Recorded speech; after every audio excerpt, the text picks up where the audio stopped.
Amanda, and this is special for late night, right? We have a special guest. This is Tyra Master-Heinrichs, and she has been writing books for a very long time. A very prolific author, and we're going to be seeing how she goes about doing her craft. So, Tyra, where Yes, can people find you? you can find me at bkpublishing.ca. You can find me at tmastersheinrichs.com. You can find me at, yeah, you can find me in those places. You can go and just Google me and I'll pop up. Are you not also on YouTube? Yes, I am on YouTube. I am Story Tyrant. Play on my name, Tyra. I love that name.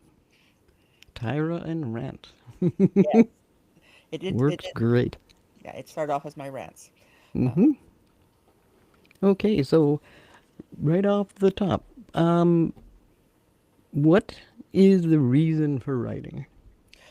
See, I write to entertain. Other people, like, that is something everyone must determine for themselves. Why are Mm-hmm. you writing?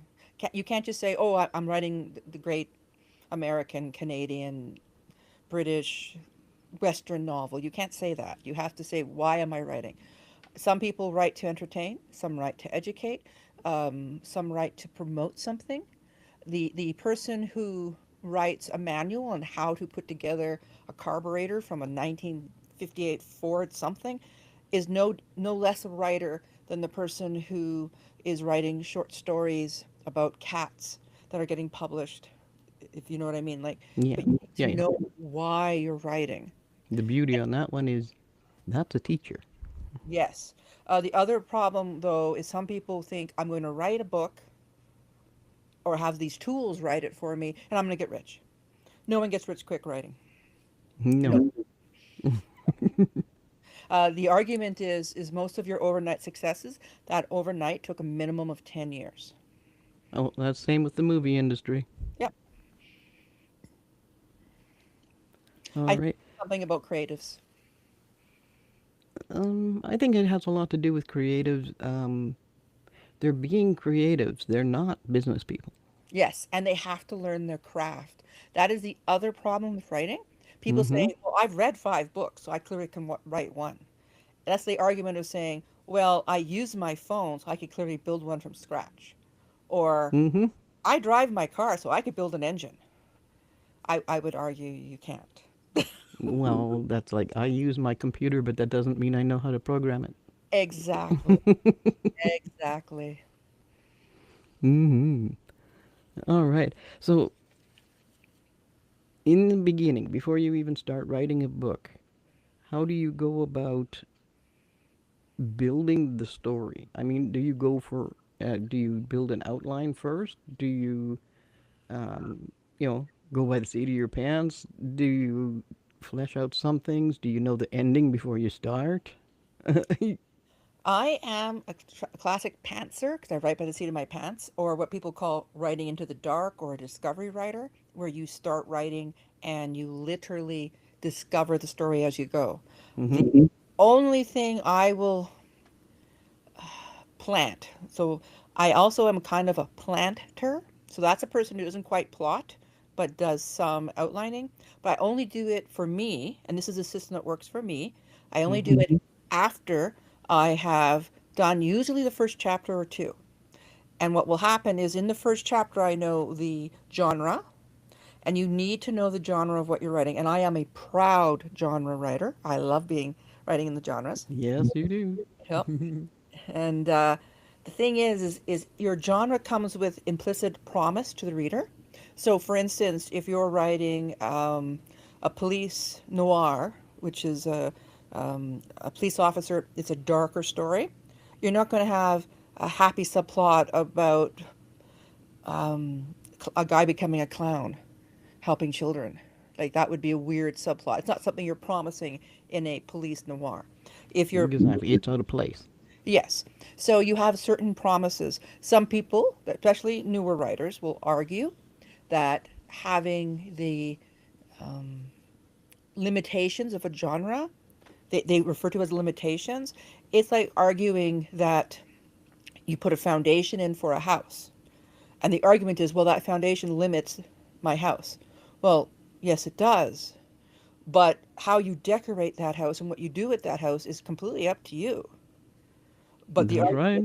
the argument that the foundation should be, I should start building my house before there's a foundation, your house won't stand. So you'll also see people who don't understand genre. They will do like, oh, I've written out this outline of a story. So I'm going to have it take place in a borough of New York City and call it a police procedural. But then I'm going to move it to a space station and call it a sci-fi. And then I'm going to move it to the Old West and call it a Western. Does not work that way. No, In it yes, has completely different yes, uh, connotations. It has completely different setups, and all the props that are expected in one is not in the other. exactly. But people, especially newer writers, do not understand that. So, for instance, you might have someone say, "This is my Western," and I go, "If I take the Old West out of it, does the story stand?" And they go, "Oh yeah, I can put it anywhere." That's not a Western. That's Or right. That's exactly right. yeah, or Because most of the integral parts of that makes a western is not there. yes, yes. Um, it's like romanticy. Romanticy is a hot topic right now because it's turned into porn. It's just porn, and people That's say right. well, it's still a fantasy. It's like, well, yes, it's a sexual fantasy, but it's not really romance anymore in most cases. That's right. It's other things. It's mostly just well, it is what it is. But it saddens me because it is destroying actual fantasy from high to low, which is a wonderful genre to explore. One of the arguments you'll see people saying is things like, "Oh, Star Wars is a science fiction fantasy." It's like, no, Star Wars is not a science fiction fantasy. And they go, "Yes, it is, because you have the Jedi." And then you say, "Well, in every science fiction story, you're allowed one unexplainable thing, one magical thing. It can be whatever." And they go, "Well, yeah, but what about the spaceships?" And well, no, spaceships are a foundation of science fiction, That's right. right? You Science. have, yes. So the when Alderaan is destroyed, okay. This is spoiler. I'm spoiling Star Wars. You're not spoiling nothing. It's been out for decades. Well, exactly. But we got supposed to give alerts, right? So when Alderaan is destroyed, you could not destroy a planet and have that impact by, let's say, bombing a city. It would be That's horrific right. bombing a city, but destroying a planet is much bigger stakes. And it's horrific on so many levels that it hits you as a gut punch, right? Right. So in science fiction, in that case in Star Wars, those are much bigger stakes that if you were to remove the science and leave it as a fantasy, you'd be destroying a city. Um, it would not have quite the hit of an entire planet, the entire ecosystem, every animal, every bird, every insect. Like it's not just the people. It's and since we are defined by place, the Eldorians, no, Eldoranians, the people from Alderaan, their sense of who they are is also destroyed in that moment. So when you Which makes it an extremely high stakes. yes, and to know that that is why suddenly in the books the entire rebel alliance suddenly expands. Everyone is terrified. They do not want to be, in essence, erased. They don't want to So be the next one either. yeah, this literally erased. So Which also pulls in your complete emotional cost yes, all the way across the board for everybody, not just for um, the Alderaan people who happen to be off planet, yeah, but for literally the whole galaxy. yeah. So a lot of people complain that in some genre fiction the stakes are really big, but you can find soft science fiction where the stakes are much more personal, Though you cannot argue that having your planet destroyed was not personal for Princess Leia. Well, exactly right. And technically for Luke too, if you consider the fact that they find out that they're brother and sister eventually. Yes. Yes. Alrighty. So that's one part about moving your plot. Well, yes, it is. We did kind of jump into that, didn't we? Yes, we did. Just see how no, see how that happens just automatically. It just Yeah. works. So, And by moving the plot forward in that point, all of a sudden now you have all your characters now have to make a decision what they're going to do, right? hmm And the same, just like he wrote in the books, the same thing.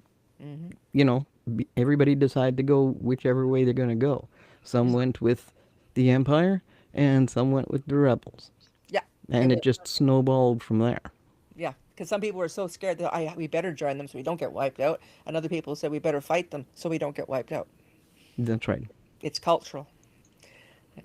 Problem is, if you join the Empire, they eventually crushed your who you were anyway. Yes, in the series, yes, they did because that's what Hmm. they became. That's what they are. Were they did make no bones about it. They were But very. that's what I mean about now the characters have to choose. Mhm. And I mean, it has as much to do with uh, their life as the exploding of Alderaan. Yep. When um, so let's say you've said you're going to write a science fiction or a fantasy or a horror or a Hmm. mystery or a romance. I don't actually write romance, though I do use romance as subplots because I like romance because of the emotional stakes that are like naturally built into Well, it. they're intrinsically tied, yeah. Yes, or they should Hmm. be. They should be. Yes, you would think they should be, yeah. But Yes. in some books, I've seen that if this is a romance, whoever wrote this doesn't know what romance is. Yes. Again, they would take that plot and plop it into whatever and say, well, it always works. You're like, it never worked. It hasn't worked yet because you haven't. Once you take the emotional stakes out of a romance, it's not a romance. That's right, exactly. If you got nothing to lose, it's nothing. So for me, as a so I have my first couple chapters or my first chapter. I will Hmm. sometimes hear someone say something or watch a movie and stop. And it's horrible because I have to usually rewatch the movie because my brain goes, "Hey, this is a really interesting situation, but how would I have done it differently? Who are these people? It's Mm. the movie's boring. Like no offense, but sometimes the movie's boring, and my brain starts going back to a specific scene, and I will play with that scene. What if this person was a different kind of person in that same situation? What if? Well, that's where it starts, isn't it? What if? Well, I do kind of the same thing when I'm writing movies. I used to get the movie guide, and you read the little write up Yep. about what the movie is about, and I would go down the list looking at the turkeys. You know, the movies that didn't make it, hmm see what they thought, what their storyline was, and it's like, well, okay, why was this a turkey? hmm hmm And Yeah. how would I write it so that it wasn't a turkey? Yep. So, genre, like a lot of people will pick on genre as not being serious, but genre is the writing that makes money in the sense that in genre fiction, if you're doing a good job, if you are delivering, in my case, entertainment for the reader, if I am delivering the entertainment that I'm promising them in the genre as promised by the genre setup, Mhm. then they'll buy my book or my short story or my collection. Well, And just a question on that. Um, was not genre basically the original basis for most writing? yes, but the original basis was fiction or nonfiction. And in the fiction it was fiction or fantastical. That was really the original breakout of writing. Well, yes, I know, but it still came down to genre. It still told the reader what you're getting. Yes, that is how people will argue that genre is nothing more than marketing. That is not the case at all. That is not the case. What No. happened is that some people love cozy mysteries. I love cozy mysteries. Mm-hmm. Some people love police procedurals. Some people do not like cozies. They find them boring and goofy, and they can read them very quickly, and will say, "Well, that was really boring. Then who did it?" Like 2 chapters in. Well, that's fine, but it's not your thing, right? If you don't like the cozies. So when people say genre is just an advertising gimmick, well, they forget the simple fact is they don't know who they're writing for. Anyone who tells you that genre is advertising does not know who they're writing for. That's right. And this is something important. If you were making, One problem, and I mean one of the reasons I'm saying that people do this is part of it is when the four quadrant film came out. okay, what's The this? the production companies wanted old, young, male, and female, and Okay. everything in between. Oh, a film, one film for everyone. You got it. No such thing. Which means it can't have a genre. Yeah, yeah, that doesn't work. That Right. doesn't work. And that filtered into books. Yeah. That sounds very corporate because Oh, corporations, it is. Totally. 100%. Producers made it up. yeah, let's move my mic, sorry. Yeah, so that to me is when a marketer, marketing ruins everything, by the way. One of my arguments. So if you know what you're writing and who you're writing for, and I don't mean if I'm writing a mystery and I'm writing a mystery that I want to be in this world because the first thing you have to do is write a story you want to read, you want to experience. You can't write a Hmm. story to market if you don't care about that market because you won't read in the market, and that is another thing I'm seeing a lot of people put out books and like I have a fantastic new idea, where this guy is raised by aliens, and I go, oh, like Stranger in a Strange Land, and they go, what? I mean Heinlein's classic, Yes. Hugo, um, all this award-winning book from 50 years ago, Stranger in a Strange Land, which he said he got the idea for from a book he read in his youth. And people go, oh, so it's been done, I won't do it. It's like, no, No, you just do it a different way. or you should be. But if Yeah. you haven't read what's been done, you won't know how to distinguish yourself. To make yours different. Yes. And you also won't know where to put what the reader is expecting. So if you write a mystery for mystery and you know your readers are going to be mystery readers, there's certain things you're going to be able to do, certain um, genre expectations Hmm. that, again, if I'm writing a space opera, I'm going to have spaceships. Well, my readers don't want a 5-page detailed description on how my spaceship works, because they expect spaceships. If you're writing a Western, you're not going to sit down and explain how a Colt, double lever revolver works. You're not going to sit down and explain a Henry rifle cartridge loading because your It average, just works. yeah, but your average Western person has seen a gun, has read so many stories with guns. They understand how they work. They understand how to use them. It's it, I made the mistake once of submitting for editing one of my stories, which involved a person who's a personal guard, like protects people. Bodyguard. Yes. But she worked primarily with women and children. So they would hire this team, and she would come in, and that way the in this case the businessman felt comfortable that she could be with his wife and 2 daughters because she's a woman, right? Hmm. And she had a small gun. I cannot remember the make, but actually a plastic gun. It's actually plastic, and it's small. Like it really is small. And because she was not a big woman, she's a small woman. And one of the things she did was she would dress like a teenager to hang out with the 2 teenage daughters, to make her not look like one of the A guard. bodyguard. Yeah, but Yeah. she talks about her P. It was a Walther PK something. Hmm. People go, well, what is that? I said, well, it's a gun. Well, how do you think the reader's going to know that's a gun? And the two men and one woman who read mysteries, science fiction, and westerns all went, we know it's a gun. And she said, well, how was I supposed to know it's a gun? And I said, you didn't know a 9 millimeter slide action was a gun either. She goes, that's right. How am I supposed to know these things are guns? And I said to her, if you read mysteries, if you read police procedurals, if you read thrillers, you would know these are guns.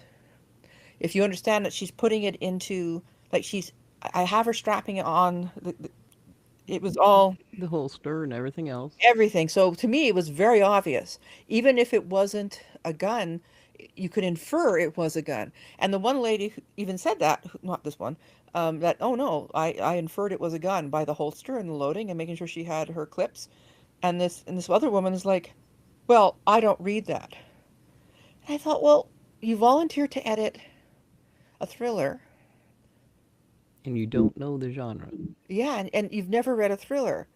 And she says, well, no, but I liked your fantasy story, so I just wanted to help because of that. And I said, okay, because she read fantasy and romance, Hmm. but she didn't know the other genre. And I thought, well, but that doesn't stop you from inferring.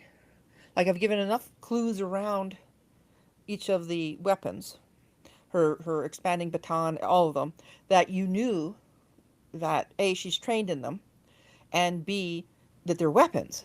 That the fact this woman didn't infer, but she was getting upset because there was no romance. And I was like, this is a thriller. There is not going to be any romance. Yes. And her ex, or the tension in the story, the human tension was her and her ex having to work together. And the other part of the tension in the story was her attack. She was getting more and more attached to the two girls. And you have this thing going on where when you find, well, it's not important.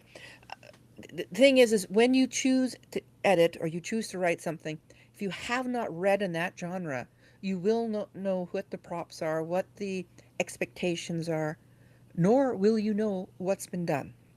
Well, So, and the simple fact is, I mean, these days, I mean, you can just go online and ask, what is a thriller? And it'll give you can find summaries of what you can expect to be in a thriller. yes, Whether it's a book, movie, doesn't matter. Same rules. yes. One thing I have found though is be careful of the answers you get from AI. Oh, exactly. Well, Be- that's why I say just look for somebody who has done a summary on what a Yep. thriller is. So But go to read, an author. yes, yes, go to an author who's famous for writing thrillers, especially if they have I got a little bit of a breeze and it's tickling Mm-hmm. the back of my neck. Um, yeah, so just read definitions and read books in the genre or listen to them. You can listen to an audiobook online with ease these days. Well, hey, another set. There are plenty of thriller books that have been made into movies. Yep. You And watch the movie, you see what they're handling, yes, and what and they're doing, how it's processed. and book sales, grad sales, libraries, you can get pick up books dirt cheap or at the library for free, and Mm-hmm. you can read a bunch of thrillers. Um, Yes. just to get yourself into what's been done, especially uh, recently. Like don't like okay, some people say I'm going to write a mystery, so I'm going to read Agatha Christie. That's Mm-hmm. fine. You can read Agatha Christie, but you can maybe read something newer too, like Yeah, I would say a variety Cornwall. of different authors that are in the same field. Yeah, and Mm-hmm. then there is modern genres that have come into existence in the last 10 years, 15 years, 20 years, 30 years. So I I'm talking to a lady and she says she's going to write a new genre. I said, oh, what's that? She goes, I'm going to have a witch in the modern time. And I said, and what's the genre? What's the new genre? And she went, what do you mean? I thought she was teasing me. I said, "You mean you're going to write an urban fantasy?" And she said, "A what?" I said, "An urban fantasy? You're going to write urban fantasy? Yeah. That's been around for Yep. like 30 years." So, and she says, "Well, no one does like witches in the modern world." And I thought, has she not seen The Witches of Eastwick or read the book or Jim Butcher or Bitten or like I'm trying to think E- uh, Exactly. Vampire The, Lestat like there are hundreds of movies and TV shows out there. That's exactly that. Sabrina the Witch, yes, and I'm like, the Teenage Witch. Yo. and anyways, um, Bewitched was around for a really long time. and I said that I said, "You ever heard of the show called Bewitch or I Dream a Genie?" And she went, "Oh yeah, I guess it has been done." It's like, Well, like I said, everything has been done. It's all about how you do it. yes, and how are you going to do it today? Because writing a story about love, oh, here's a prime example of where people miss something important. You know, I love Jane Austen, right?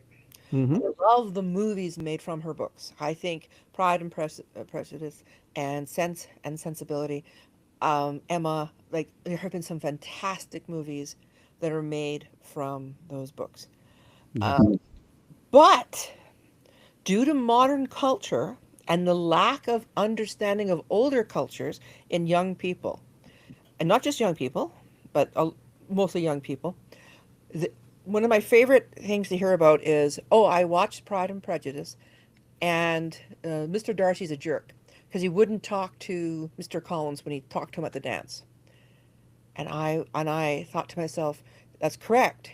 In Edwardian times, you don't do that because you cannot talk to someone in those social constructs till you are introduced by someone, and you can't be introduced by someone unless the person you're being introduced to accepts the introduction. And the That's reason right. It's been prearranged. Yes, and the reason this was done is that when you are introduced to someone formally in a public setting and you greeted them and said hello and you literally engaged with them, it showed everyone in the public that you supported this person and were connecting yourself to them and they were connecting themselves to you. It was a huge social thing. It was a faux pas, a major social faux pas. Yeah. Mr. Collins thinks he has a right to do that because of his connections to the lady who is his benefactor, who is a in line for the throne actually, like far off, but she's still up there. Yeah. So he presumed.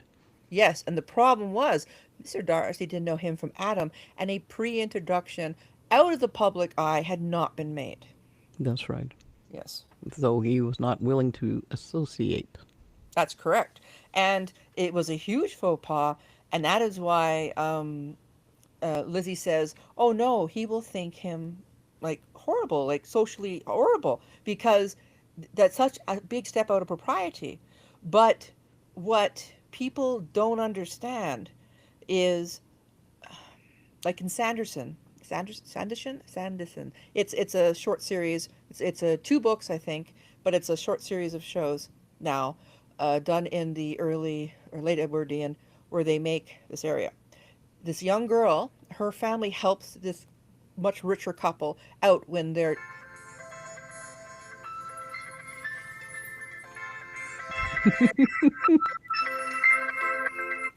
My apologies. No worries. Forgot it was there and they gave me a heart attack. Okay. Um, they help them out when their carriage loses a wheel and they are stranded. Out of thanks for this and being taken to their home and fed and kept there overnight, and these couple helping them repair get their carriage repaired, they take their oldest daughter with them to Sanderson, where when he introduces his family to his benefactor, he also introduces the young girl. Because by accepting her into his home, by saying, I'm going to thank you by taking your daughter with me, he's just moved her up the social ladder multiple rungs, Yeah. but also any, He gave her standing. yes, but he also has to give her his protection. So Yeah. when he loses money and he's in financial dire straits, he says, I need to send you home because he knows, one moment, please. Just shut it off. Oh, Call from 14318311525. all right. Sorry about that. They just called back. I do I not believe. figured. But anyway, on with the story. Okay, so But I he's do understand. Yes, the girl had to be sent back to her family so that she would not become property of whoever he owed money to. Right? yes, because he could be sent. Him and his family could be sent into debtor's prison, all their stuff taken, and if she's with them, she would be marked. But not just her, her family as well. Mm-hmm. And in the Pride and Prejudice, yes, in Pride and Prejudice, a lot of people pick on um, Mr. and Mrs. Bennet. They say they're horrible parents. They're trying to marry off their daughters. There is no social net in those times. That's right. When the father dies, they are on the street. Period. There is no social net. Their only way for them to stay safe and his daughters to actually live a good life would be to have the protection of male members of his family or her or his wife's family, That's right. or or having one or two of the daughters married off well, so that they end up with a husband who can then take in the other daughters and look after them. That's right. It always becomes extended family and its protections. Once you become part of a family, you are completely part of that family. Yes. So people watching those shows or reading the books get confused by why they're being mean to some people, or they don't understand the social consequences. Now, to me, not reading up on the social mores of the time, if you don't understand why something is happening, which is clearly shown to have consequences, you should know about the mores. Of course, Jane Austen, who's writing in her time, would not write down the social norms of the time in a little list. Right, because it's expected, everybody knows it. Exactly. And we're now on the verge, due to cultural changes, of her writing losing its um, It's relevance the because they character. don't understand what it actually means. Yes. So they're losing more and more of the story. Um, Now that is something why I tell people, write your story. Write the story you want to read. Know, know why you're writing it. You're writing if you're writing to entertain like I do. So I write a story, and especially if I'm doing a science fiction story or a high fantasy, I try to make sure there's enough clues, especially when you're bringing in a social thing like that, that people understand the consequences. So, for instance, if in a culture, um, when you marry someone, then their family becomes your family. You get what's called shirt tail relatives. Yeah. Well, then you need to see what does that mean. Like you need to show it, and this is something that people can explore. You can Oh, explore. yeah, there's tons of it in history, there's Yep. tons of it in literature. Yep. That, and these days, I mean, you can literally look it up on the internet, specifically looking for books that have these specific things in them. Yes. And it worries me, And, the lack of curiosity. well, yeah, exactly. But we need to move on to the characters and how this all plays into how you build the characters in your own stories. Okay. When I'm doing a character, um, they my characters appear in a scene in my head, usually, like a little movie playing. I watch a movie and write. So I'm a visual thinker. I'll often do is I'll write an opening scene, and then I won't write anything in that story for anywhere up to a week or two. Nothing. Hmm. And but meanwhile, I'm relaxing and letting my subconscious do its thing, and they will pop up in my head, or things will pop up, and then I'll hit a point where I need to sit down and work on that story. That's right. Yeah, because now the characters are talking to you. Yes, they're Hmm. fleshed out. I Also, know that. yeah, if you're, yeah, a lot of creative people go, you don't understand. I had to write because my character was waking me up in the night. Yes, Uh, Also, this is something new writers get have a problem with. They start their story like their character was born that day. No. that's right. There's they like everything they know, they know. and Yes, that just makes them two-dimensional. yes. Or which is becoming, it's always been a problem with new writers. It's not a new problem. They No. self-insert. They Oh go, yes. Oh you yeah. know, it's so much easier for me to write this character for just me, right? It's like, Yeah, but would you do the things that you're actually having this character do? well, if in their fantasies they might. Yeah, then you usually get plot protection when that happens. And you're like, Well, okay. yeah, because then everything weaves in just to make sure that it all does work out perfectly. And that just makes for, a Mary Sue. Yeah, Mary Sue or a Gary Stew. A Mary Gary Sue Stew. Yeah. or a Gary Stew. Yeah. Well, And that's right. And which is, again, it's not a fleshed out character. Because if they didn't have to work for or fight for or in some way earn where they are now, and if they aren't still learning, and you know their whole character arc isn't changing during the story, well, then you don't have a story. yeah, yeah. And well, you'll hear people argue, what about the staying character? Okay, I you still have a story. Things still happen to the staying character. Mm-hmm. The character who you often see this in detective fiction when you have the detective who does case after case and the detective changes very little during each case, Yes. but there is change. There is something that happens to the character. There's things he explores or she explores Or learns. or learns, and not just about others, often about themselves, Mm-hmm. and that will then change how they progress. They may change very little. It may be very episodic each book. Yes. Um, And that's the whole purpose. It was always meant to be episodic. yes, but you always find that the characters around them go through the ringer. That they're kind of like the lighthouse in the storm as all these other characters are crashing on the rocks, and they're standing there watching, going, "Okay, Well, yeah, because the main character is usually standing in the middle of chaos, yes, yes, and they have to wade their way through that chaos, which yeah, is, well, it's a maze, yes," and right? they depend so much on their experiences in previous books and in their previous life before the book started, or even the life between the books. So Yes.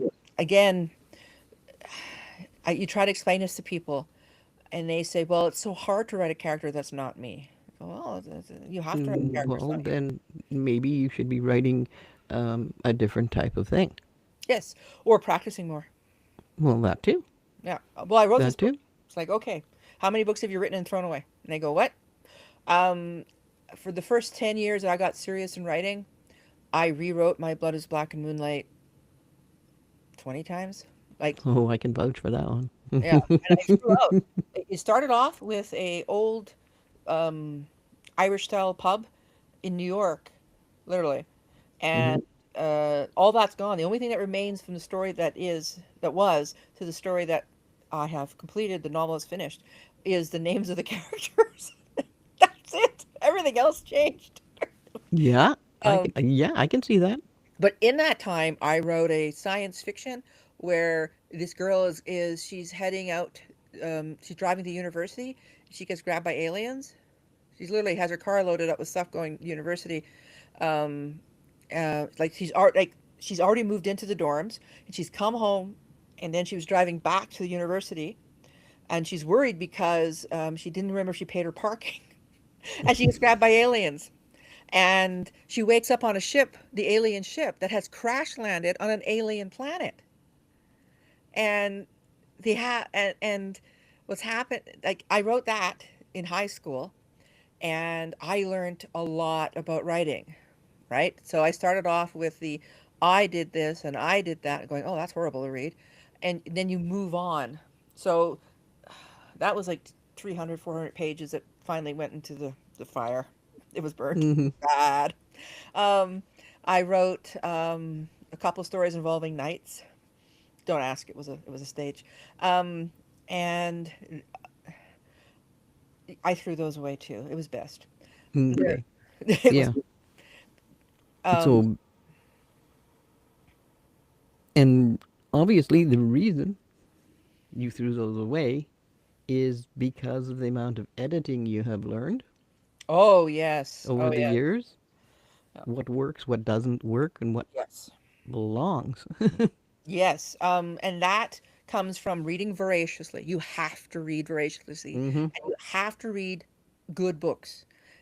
Read older books, read newer books, um, find lists of the books that have won awards. Go back 30 years and look at Oh these yeah. awards and start really looking at If them. not even longer, because Yes. they were already starting to pick and choose according to who somebody was, not how good the Oh, product always, was. always. It's always been that way, but even so, some really good books still got Yes. awards. 20,000 Leagues Under the Sea. Um, 2001: Space Odyssey. yes. I would recommend Treasure Island. I would recommend um, Moits and No Bird Sang. I would Mm-hmm. recommend, trying to think, I have uh, definitely read the original Lord of the Rings. Oh yes, Read, definitely the whole set, yeah. The Yes, Hobbit, The Hobbit, and all. yes. Read, there's 2000, to 61. That's the third book. There's 2001, there's 2000 and something. And yeah. Read those. Another author I would say is Piers Anthony, Yes, yes. Read Anne McCaffrey, Anne Dragonrider's McCaffrey. Sword. These series have stood the test of time, and they're still Yep, popular today. And those and are the books you need to read. Don't read romantasy about weird fetishes. Read actual fantasy that is going to be around.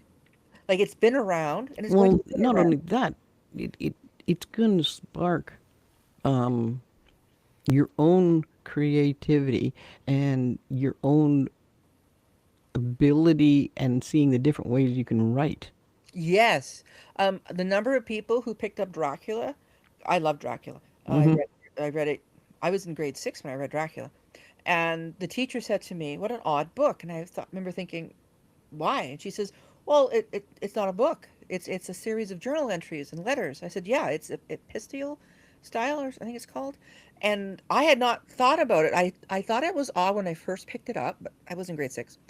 But then I got right into it, and I finished Because you it. feel like you're there. Yeah, you're on this journey, you're doing this stuff, and things are Mm-hmm. happening, and you're like, whoa, and you're in their heads. And what was weird to me is later on being told, yeah, but you're not really in their heads, you're in those letters. But I'm like, but I was in their heads. I was Yes, living the because story. yes, because the letter is coming from their head. Yeah. Um, Sherlock Holmes, read Sherlock. Read Agatha Christie. Read, what's his name? Like, there's so many of these books, these classics you should read. I did read Moby Dick. Mm-hmm. I had two versions of the book, and the first book it started with "Call Me Ishmael," but the second version of the book I had, which the cover got broken, had the entire 200 or some pages of information on whales, on cetaceans in the front, which is from the original. He actually did that Ah, originally. okay. And I read, because I'd already read the fiction part of the book, so I Mm-hmm. read the 200 pages. It was very interesting. It actually really got me interested in cetaceans and dolphins and whales and different things. Like, I hadn't realized how many different types of whales there were. It was very interesting. Um, Read Farley Mowat. Read, Oh, for sure. yes. W- a- Other things, though, you can also read Um, fiction. um, you could even read Richard Burton, even though he writes in a completely different style. Yes, but that's good. But It's a, that's the point: is to yes. see the different styles and find out what fits how you write. Yes. And it doesn't mean you're going to like everything. Like, don't make that assumption either. Sometimes No. you finish something because you make it work. So, for instance, I read Finnegan's Wake. I thought it was awful. Yeah, I thought but it was the worst thing I ever read. But I made right. myself read it. One moment, please.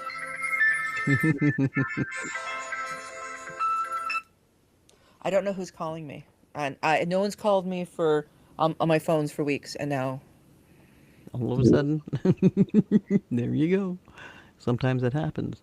Uh, but I mean, really, I mean, when you stop and think about it, Lord of the Rings has probably sold more books around the world than any other book Hmm. set out there. Hmm. And And I, people keep going back and buying a new set as well because they have worn out the old one. yes, I felt that, and this is just me, but I felt that their change in the movies. I love the movies. When they had the two, they expanded the three roles of, well, like, the two roles of the women they expanded, right? Eowyn and Hmm. Arwen. And I felt that the expansion of those roles was done beautifully.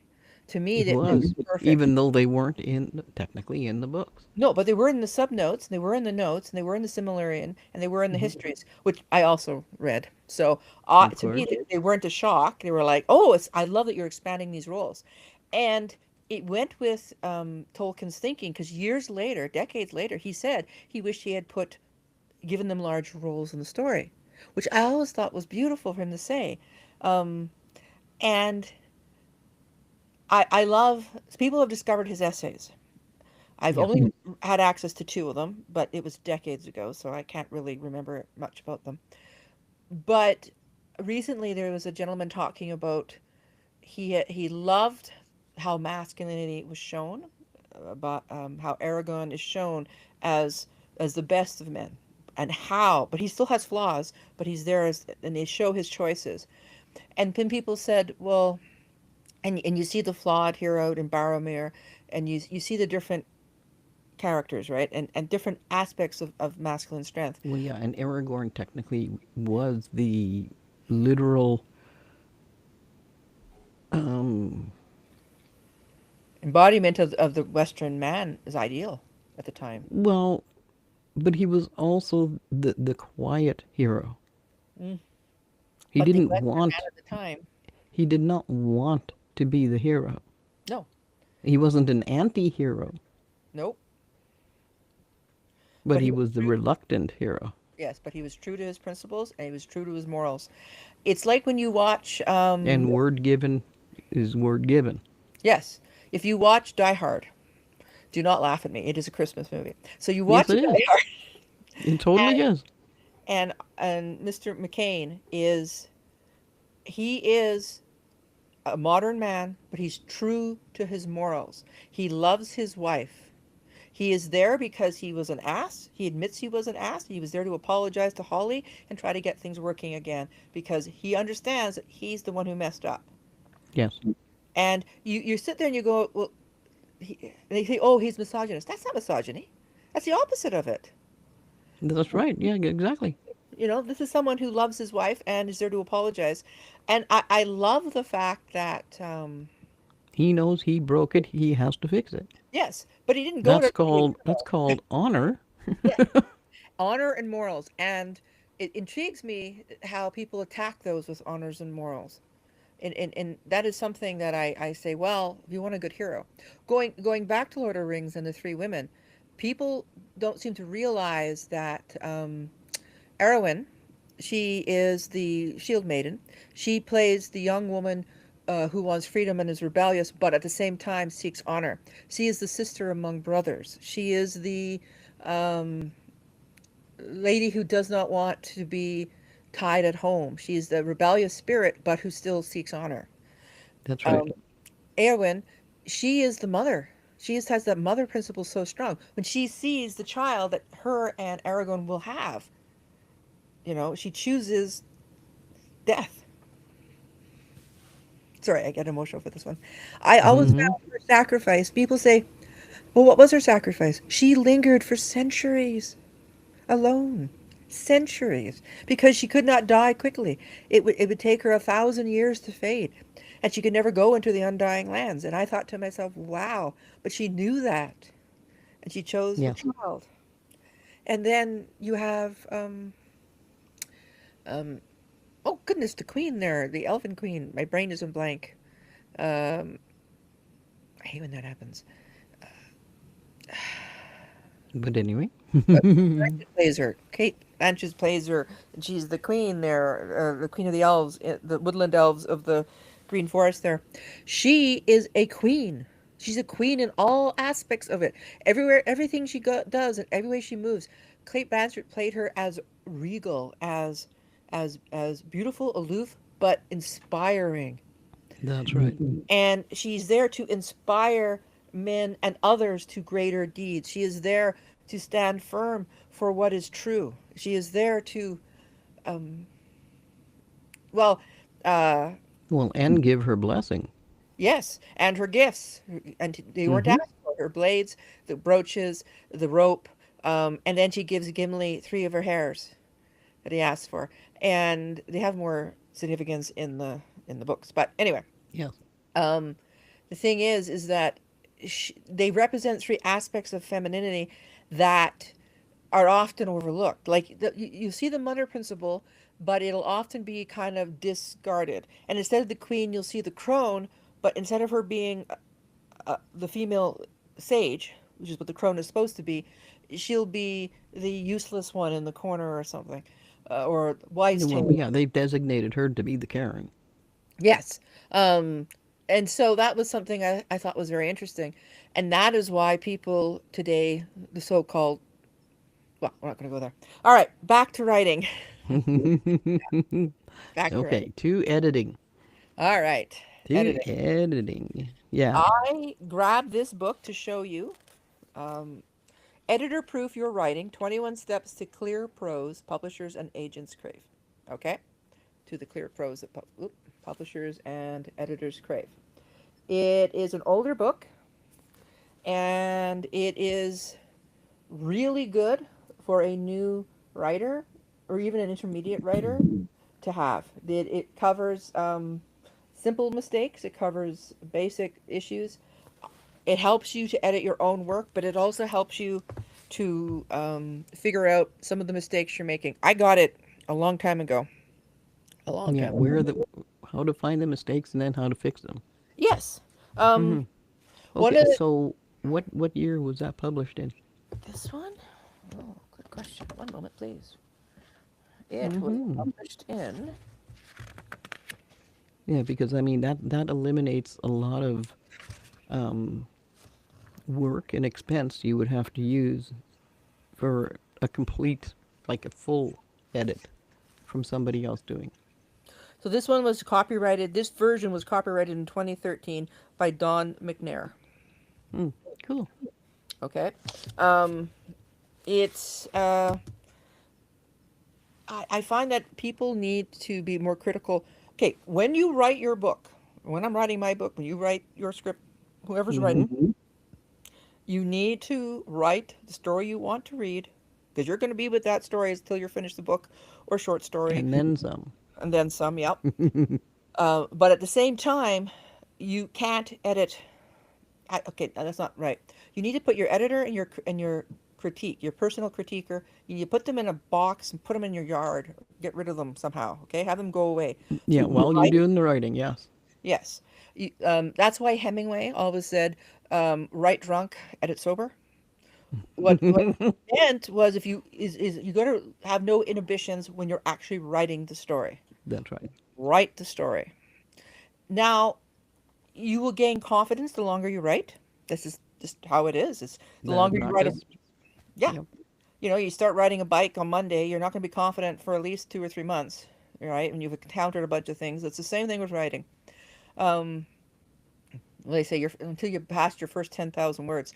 There is a problem with writing though that you have to, and I had to catch this about the third year into serious writing. I got it caught. I started attending classes. Mm-hmm. I found a bunch of classes, and I attended a class a year for quite a few years.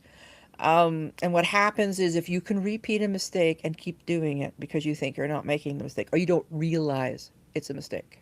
That's right. Okay, so reading voraciously helps you notice these mistakes, but only if you read critically.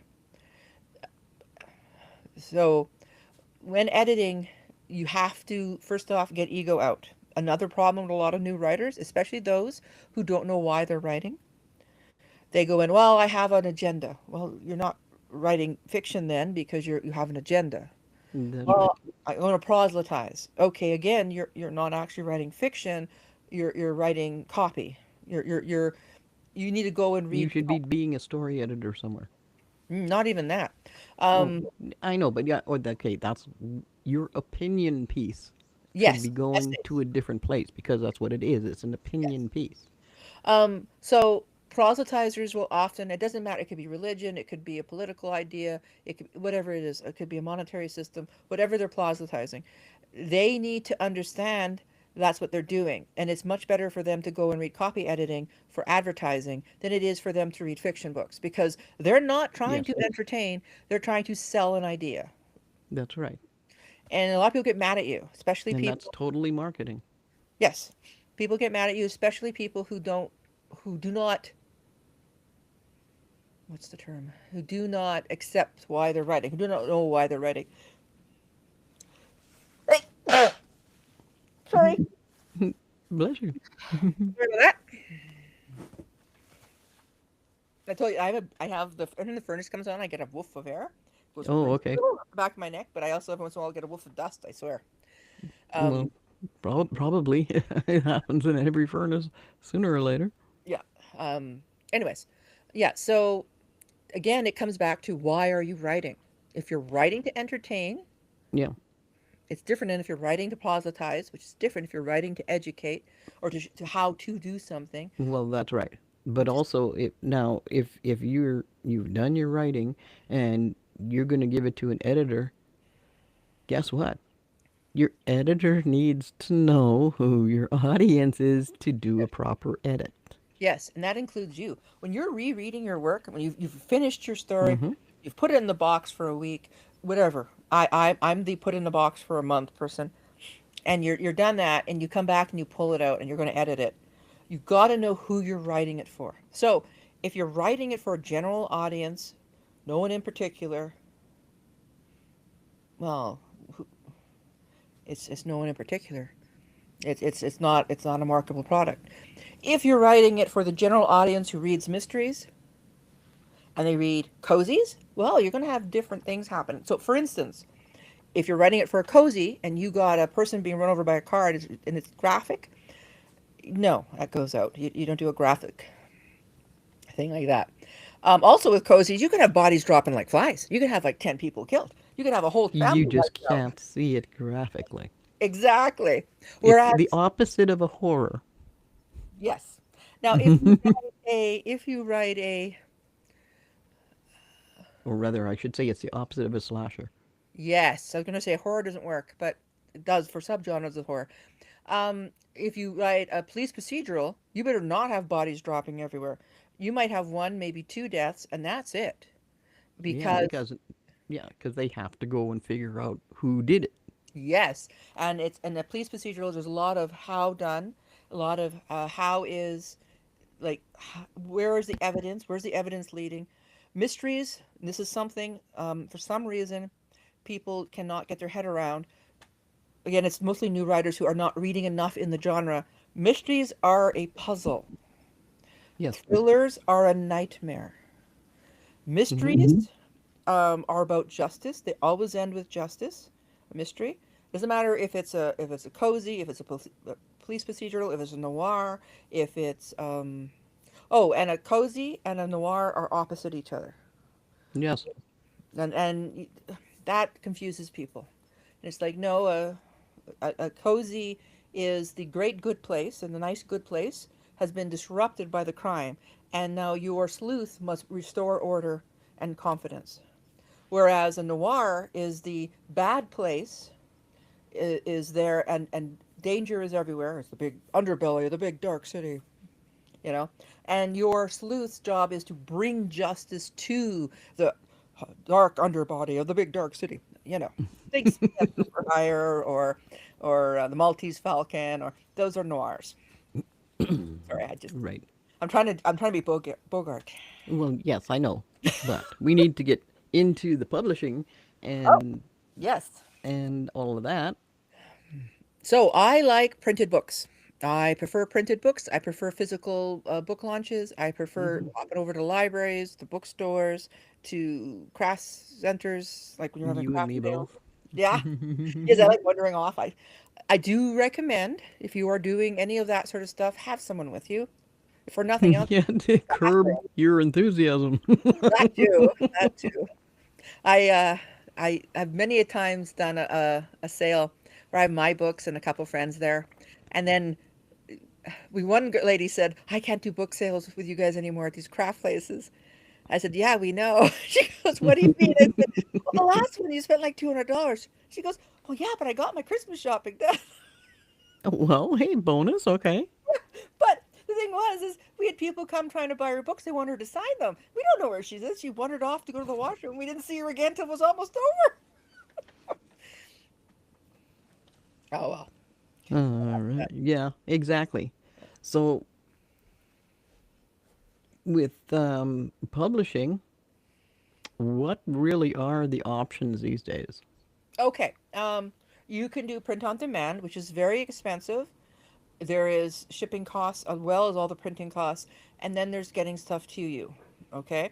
Mm-hmm. Um, if you're only doing a short run vanity or a short run, let's say you're doing a Christmas cookbook for the family. And in this Christmas cookbook, you have family recipes, you have pictures, so you have the different grandparents and their favorite recipes, and you got different family members and family photos for Christmas and their favorite recipes. And you only want to print 21 copies, one for everybody. That is perfect for print on demand, right? And Mm-hmm. it can be added to and file reloaded up, and you can get more copies made later. So that is wonderful.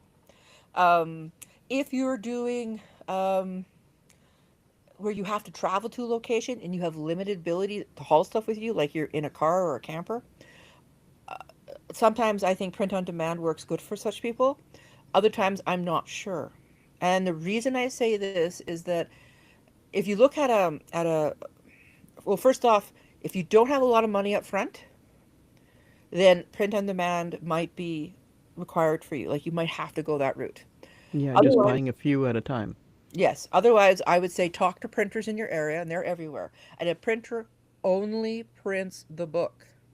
Some do offer layout and design options, but most of the time, printers just print the book. That's right. Okay? And a lot of people do not understand that. So you lay out and design your book, which, by the way, when you open that book, it should look like a book. It shouldn't have gaps and double spacing all the way through it. You're not reading an online article. It should have a nice font like Times Roman where it reads easy. It should be have comfortable sized gutters and everything like that. It should look like a book. It needs an ISBN, and yes, put the price on it. Now, people say, no, don't put the price on it. Oh, okay. If you went to buy a car or buy a jug of milk, and the person said to you, "Oh, well, how much?" How they look at you and they look how you're dressed and they go, "Oh, the jug of milk for you is $5, but for that person it's two." What would you think? Mm-hmm. Exactly. It Yeah, ain't the exactly. same for everybody. Yes. So if you choose not to put the price on the book because you want to adjust the price depending on where you're selling, yeah, we all know what kind of person you are. Mm-hmm. It's about the money. It's not about the story. Yeah. And I see that and I don't buy those books because 9 times out of 10 it's badly written and they don't care because it's not about the writing. That's Um, right. so you need an ISBN. In Canada, those are free. No one should be charging you for them. Um, so let's say you go to the printer. Well, you're going to need a few $1,000s usually. And I always say, think how much money you think you'll need and then double it because you need to earn back your cost of printing as quickly as Yes. possible. And So, that comes down to the price of your book as well. yes, and your best bet, honestly, is to have a price. So, let's say your unit price is $4 a unit. So, you're printed off a nice, And that's what um, it costs you to make. Yeah. yeah. So, you're going to the printers. You're not going to print on demand. You're going to a printer, and it's $4 a unit. So $4,000 is, um, I'm sorry, my brain goes blank again. I have trouble with numbers. Remember, I have trouble with numbers since the car accident. So I wonder who's calling me actually. Hmm. I don't know what that is. I don't know why that's there. What is it doing? Yeah, something went wrong. I said calculator, and a weird thing came up. Okay, so yeah, that's what I thought. 1,000. So you have $1,000 or 1,000 books. You spent $4,000 plus taxes.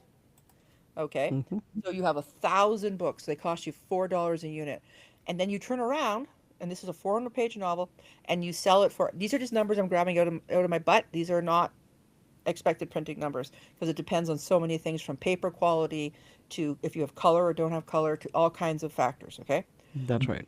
I'm just saying. So you have 1,000 books, and they've cost you, let's say, $5,000, another thousand in taxes and other fees. So you, And your artwork and stuff like that. yeah. So $5,000. You're sitting there with $5,000 you've had spent. Maybe you put it on a credit card. Maybe you went around to all your friends and relatives and begged and pleaded. I don't know how you got the money. I'm hoping it wasn't anything illegal. But there you go. You got the money. There you are. And if it is something illegal, it's grist for the mill for your next book. Anyway, um, so you have your 1,000 units. This cost you uh, um, $5 a unit because you have to add in those other costs to every unit. But you don't sell it for $5 a unit. You don't sell it for 10. A book of that size, you would sell it for no less than like 14.95. You would sell Hmm. it for no less than that. 14.95 is a sweet point in hand selling, but you can go right up to 19.95 if you want. You I mean because it basically rounds up to 20? Yes, and I'm always doing 95 because it's a thing for a subconscious thing for selling. They say do 95 cents, don't do 10. And Yeah, well, see, okay, that only works on younger people. I guess. People like me. No, I've worked in stores. Yeah, I know exactly what it's there for. It's there to round it up. yeah, so I always go, okay, I'll do that, but whatever. So you have your book. Now you can turn around, knowing that it cost you $5 a unit, Hmm. and then you can turn around and you can hand sell those at $15. So, um, what is going on here? I am missing more. Oh, apparently there's been several more phone calls. Oh, right. Okay. Um, okay. So you would.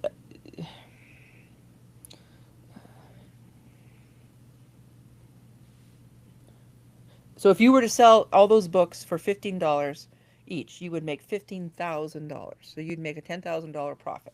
That's not how that works. Um, you wish it is. We all wish it is. I know it was fun. Hmm. But Um, there are giveaways. yes, you will give away a certain number of books. You Hmm. will keep a couple on your shelf. You will. Uh, Now, I argue, and this is my argument, that you add all those given away books, all the giveaways. You say to yourself, if I print 1,000 books, I have 100 to give away, and then I take their value and I put it back in, right? So That's right. usually, at a $5 book, I'm usually aiming around $7 a unit price, my fee. Okay, that's my cost as the author slash owner of the books. I'm saying Yes. $7, right? And then you usually want to double that cost. That's where you get to 14.95, not only as a sweet spot, but a good spot for selling your book. But let's say we go to 19.95. Well, now you go to a bookstore and you say, with your book that looks like a book, has been properly edited, has an ISBN and a price on it, and Proper covers and everything. And and you spine. Everything else is all set proper. Yeah, and you go up to this bookseller and he gets 40% to 60%, depending on who the seller is. Hmm. You're not out of pocket on that book. He gets his share and you get your share. But you also get more than that because, um, let's see. Uh, so let's see, we're going 19. Ah, Well, and the point is, you can write off the commission that's being paid to the store. oh, yeah, that's part of your costs. Your printing is part of your Yes. cost. All this stuff is part of your cost. You keep all your receipts. Every book you sell, you keep a receipt. Now, people say to me, what does that mean? I keep a receipt. Just get one of those little dollar receipt books you see in all the dollar stores, and you write sale, sale, sale, sale. You don't need a person to sign it. You need to know sale. So that at the end of your month, you can flip through there and say, I've sold X number of books. I should have X amount of cash. And it's just to keep track and to have a physical representation of your actual sales. And That's right. people will say to me, I'll just do it on my phone. And I was at an event where the lady's phone hit the ground and broke, and all her sales information and her ability to contact her family vanished in that moment. That's right. Gone. And then there's also the simple, oh man, my phone died Yep. Yep. Happens all the time. and nothing has been backed up. Yep. Because, of course, people don't think they have to do things like back up what's on your phone. Yes, and or they'll do it later when they get home, but then you've dropped it in a Hmm. my very first phone ended up in a cup of tea. Which is why I'm all for first things first, paper.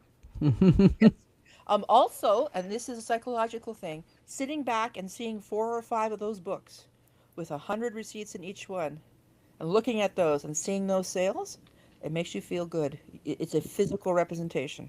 Yes, it is. Yes, and that is showing that your work has value that the consumer wants, right? Yes. Um, and giveaways also help you in other ways. And people don't get this. So you can do pre-sales. So if you're printing your book, you can do pre-sales. Um, and you can also go to places where you have people who read and recommend, who read, recommend, and share are the absolute best. So Right. you can go to them and give them a copy of your book. And people say, "Well, you're giving it away." Yes, yes, you are. Yes, you are. Because you know what? Exactly. Because if your work is that good, they're going to give you a really good review. Yes, and they're going to Es- tell their friends. yeah, especially if it's a physical copy. We're Yes, not talking about sending it to some bot online. This is yes, a physical copy going to a physical person. yes. And this is where it's great to team up with other authors. You are not in competition with other authors. I'm going to repeat that. If you are an author of science fiction and you go to an event with another author of science fiction, you are not in competition with them. You should be in affiliation with them. You are, because the reader does not read one book a year. That's right. And they don't read just one author. That's right. So when you go out and you travel with authors who write books like you or books that aren't like you, because you should try to do both. Because no, you will go to an event. I went to an event in a church once, and I have my horror book, and there was 2 romance and a memoir, and I'm sitting there with my horror book going, right? Am I in the wrong place? Yeah. So we have this church is packed with people, and they're coming up and they're signing. And then this young woman comes over to me and says, "Oh, thank God, I don't read any of that stuff." And I went, "Oh, okay." Talking away, she buys my book, and then her friend came over and she bought the book. And then one of the gentleman's wives came over and she bought a book, and they sold more than me, but I sold 15, 16 books at this event, and I got free tea and cookies. Um, so but I talked to people. I must have talked to 10 or 11 people. Well, later on, when a second book came out, Well, okay. See, three now months.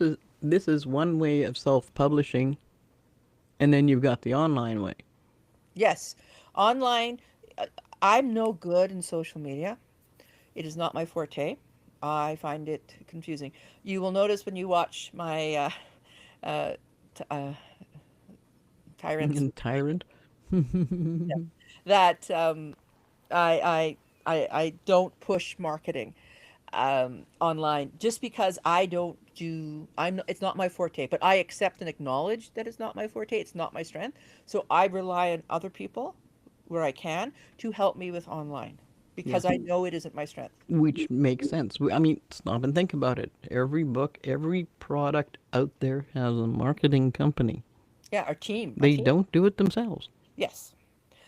It's like editing. You can't do it all yourself. You need to get other eyes on your project. You need to read it out loud to Oh, other yes. people. You need fresh eyes. Yes, Absolutely. made the mistake. I have recently made the mistake, and it was I disobeyed my own rules. I disobeyed my own rules, and it has come back to bite me in the butt. Like, big bite, big slap upside the head.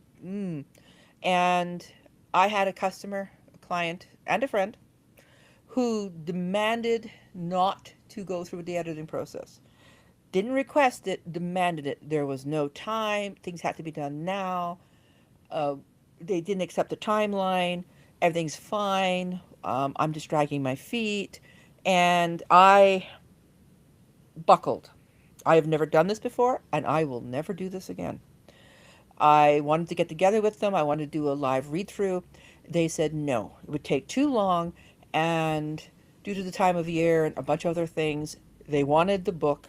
Also, because of taxes, they wanted the book before a certain period. And I buckled. And they have since lost their mind because they have found, I think it was 11 spelling mistakes in the book. And they have Yeah. lost their mind. Of the book that they wrote. Yeah. Yes. And they are quite upset about it.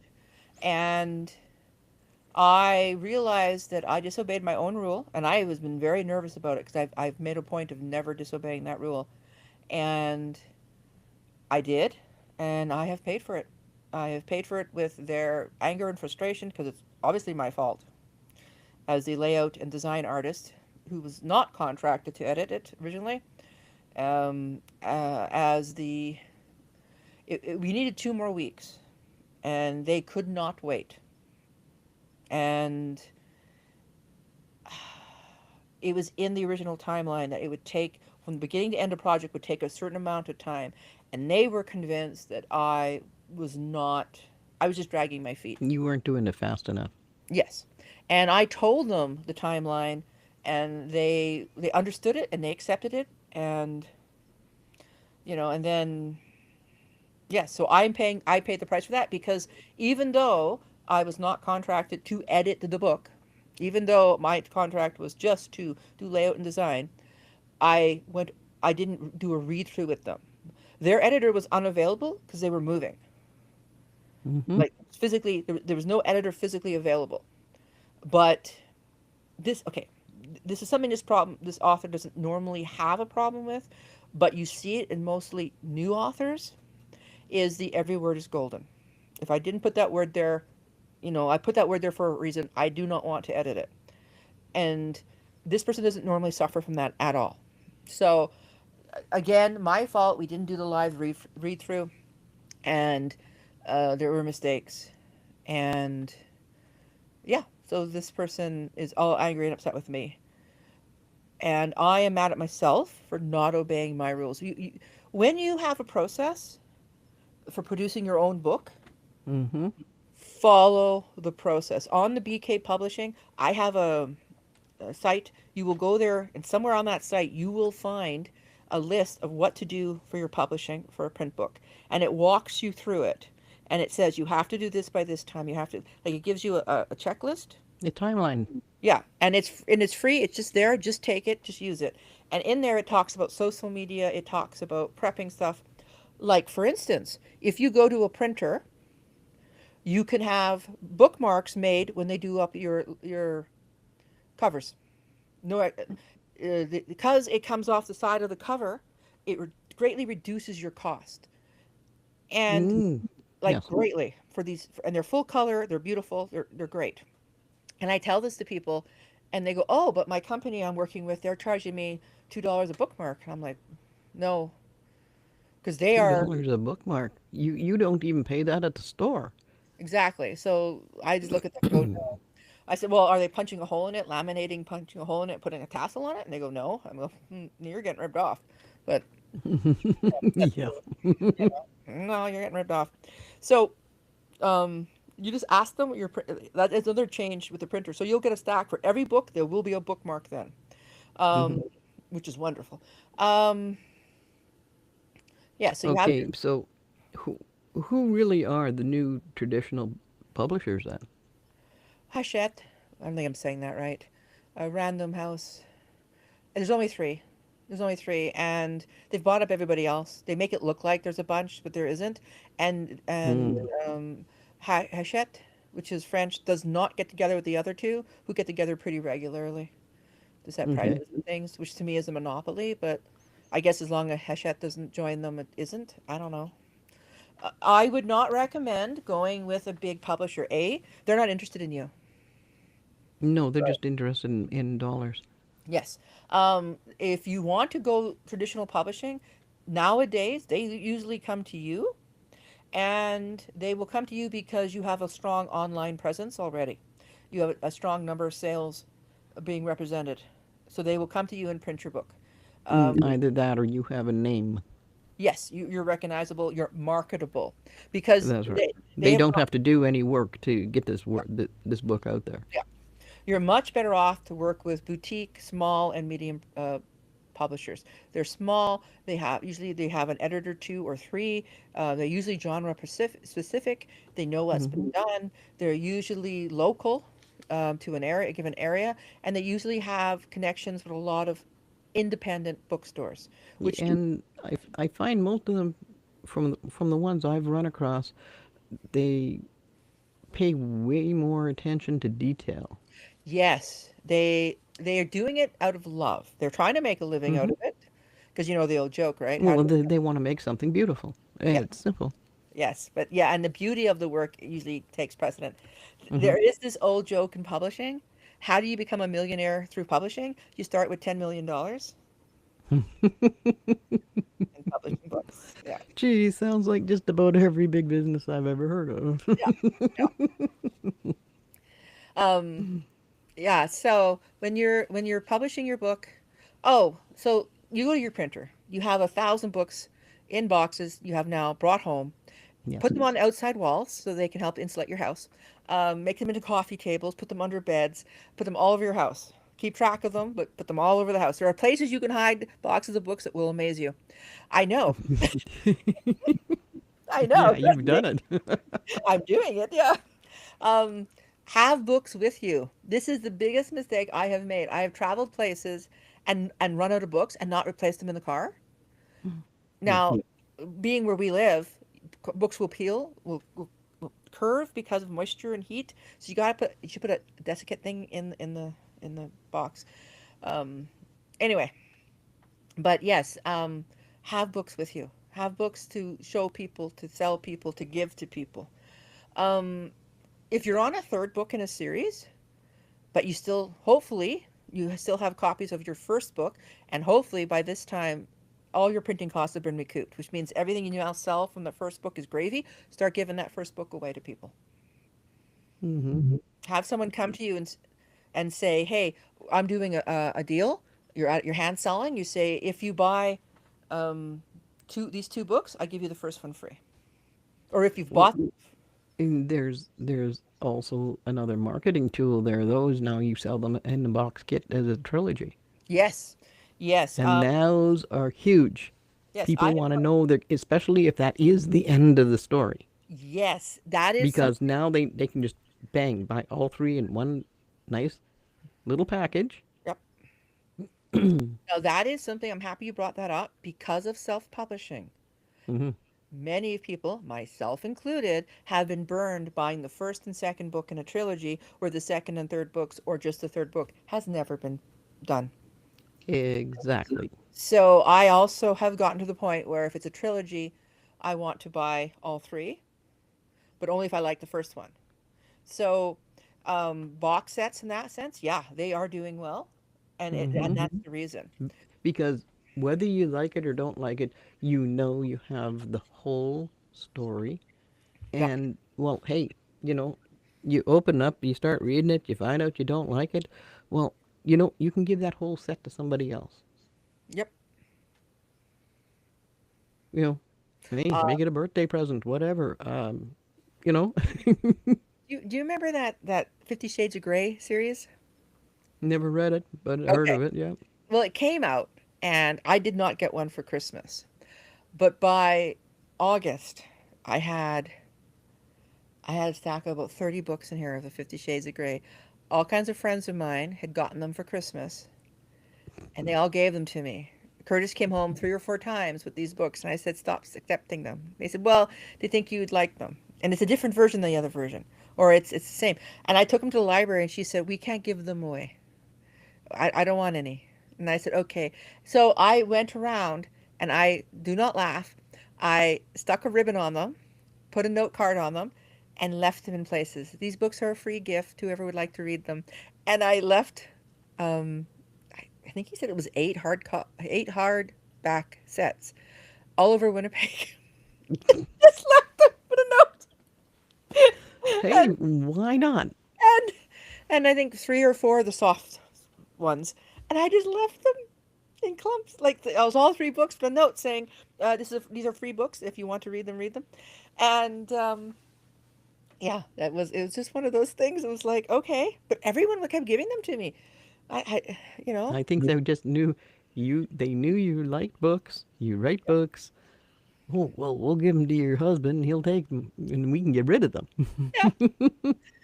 And I was laughing because we went to McNally for a book launch for one of the voices, and I'm like, well, I can't leave those in the bookstore. So I went out into the mall, went down to the A&W, left them there. Can't leave them in the That is bookstore. good. Come back, and she goes, "What did you do with those?" I said, "Oh, I left them at the A&W." She's like, "Okay." Yeah. Uh, Well, that that just about covers everything I think that we talked about. So, yeah, let people know where you are again and where okay. they people can find you. Story Tyrant. I'm on YouTube as Story Tyrant.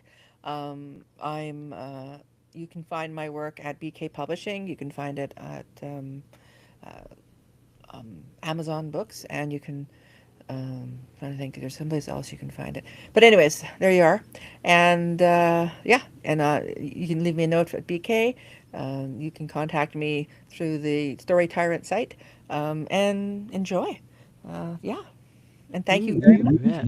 Yeah. Oh, thank you very much for coming on and doing this interview. It really, even for me, is opened a few more eyes, and now that I'm making things into books. Yep. Alrighty, so we'll just leave her there. Have Okay. yourself a great day, Tyra, You too. and hopefully we'll talk again soon. Okay, and remember, story comes first.